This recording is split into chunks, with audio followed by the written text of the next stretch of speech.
So it's the main feature of this unit is the redraw rates. So we've got a very fast, almost seamless redraw.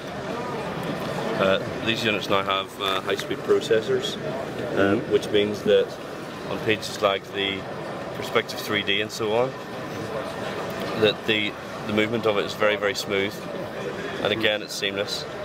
So you know, if you're operating in large seas or something, you get a very smooth movement here.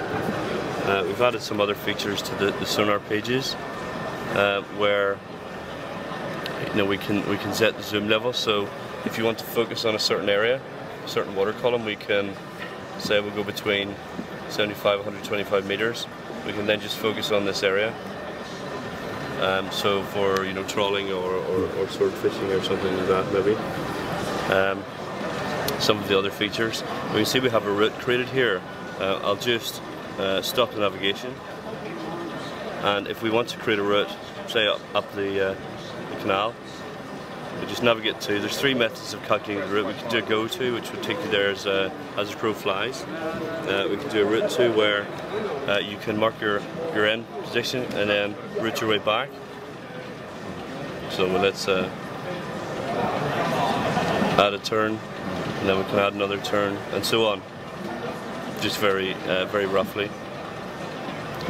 Okay, I'll cancel this route. There is a third way of doing it, where if we mark our destination, we can go navigate to and then guide to. Now what the chart plotter will do is automatically calculate the route for you. So now we can see our boat is navigating the route. We can then use, say, a combination of pages to follow the route. So we use the nav chart and the mariner's eye. So this gives us a really good idea of our cross-track error here, but also we can get our navigation information from the nav chart as well. We've also got a satellite imagery base map building, which gives us a good idea of landmarks and so on. It's also possible to set up your data to show whatever features you want. So we can have RPM and so on of whatever engine you want to choose, and a lot of different information. If you want to say, we're having a look at our chart, we can see up here, it looks like let's zoom in a bit.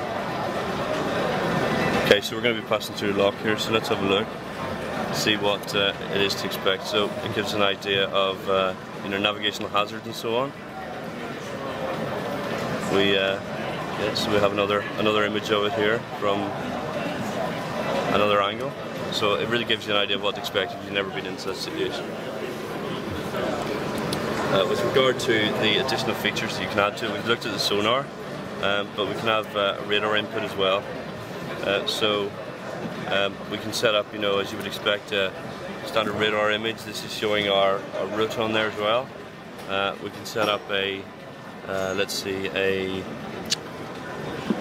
dual range, so the radar will work independently at different ranges. You can also adjust the settings for each side independently.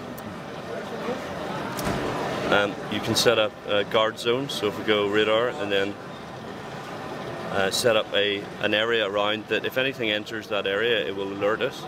So let's say we'll set up a guard zone around us. So it's given us a guard zone, but let's adjust it.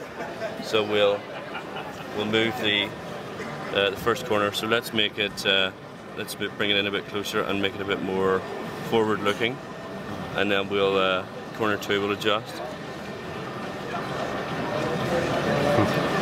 And so we can just have it guarding that area.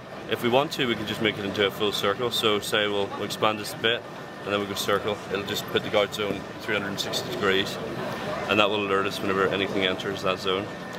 So for now, I will switch it off. Otherwise, it'll keep giving us alarms.